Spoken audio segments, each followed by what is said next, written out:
एक मध्यम वर्गीय परिवार के एक लड़के ने 10वीं की परीक्षा में 90% अंक प्राप्त किए। पिता ने मार्कशीट देखकर खुशी खुशी अपनी बीवी से कहा कि बना लीजिए मीठा दलिया, स्कूल की परीक्षा में आपके लाडले को 90% अंक मिले हैं।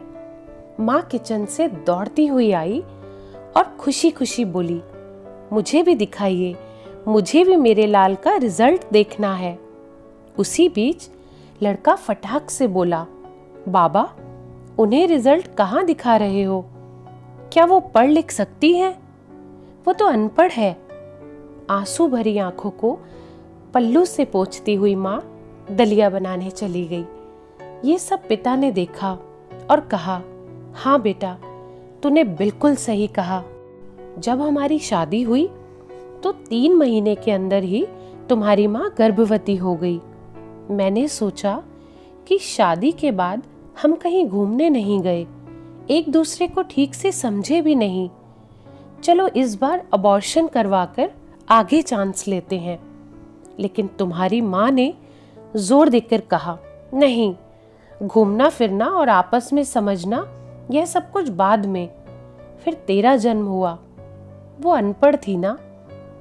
जब तू गर्भ में था तो उसे दूध बिल्कुल पसंद नहीं था। उसने तुझे स्वस्थ बनाने के लिए हर दिन 9 महीने तक दूध पिया, क्योंकि वो अनपढ़ थी। तुझे सुबह 7 बजे स्कूल जाना रहता था, इसीलिए सुबह 5 बजे उठकर तेरा मनपसंद नाश्ता और डिब्बा बनाती थी, क्योंकि वो अनपढ़ थी। जब तुम रात में पढ़ते पढ़ते सो जाते थे तो वो आकर तुम्हारी कॉपी और किताब बस्ते में भरकर तुम्हें बिस्तर पर सुलाती थी और उसके बाद ही सोती थी। और रात में बार बार जागकर तुम्हें ओढ़नी से ढकती थी, क्योंकि वो अनपढ़ थी।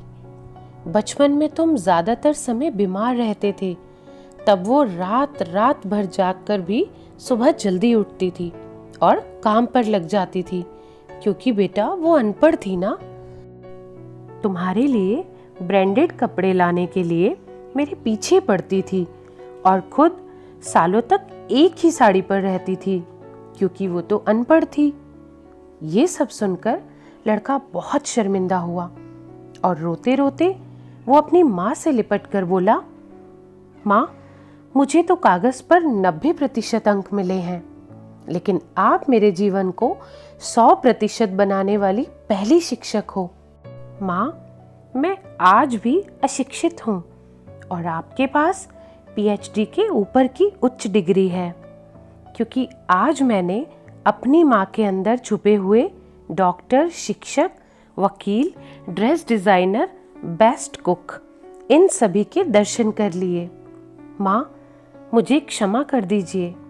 तब उसके पिता फिर से बोले, बेटा, जो आपकी नज़र में पढ़े लिखे लोग हैं ना, वो सबसे पहले अपना स्वार्थ और मतलब देखते हैं, लेकिन आपकी माँ ने आज तक स्वार्थ कभी नहीं देखा, क्योंकि अनपढ़ है वो खाना बनाकर और हमें परोसकर कभी कभी खुद खाना ही भूल जाती है।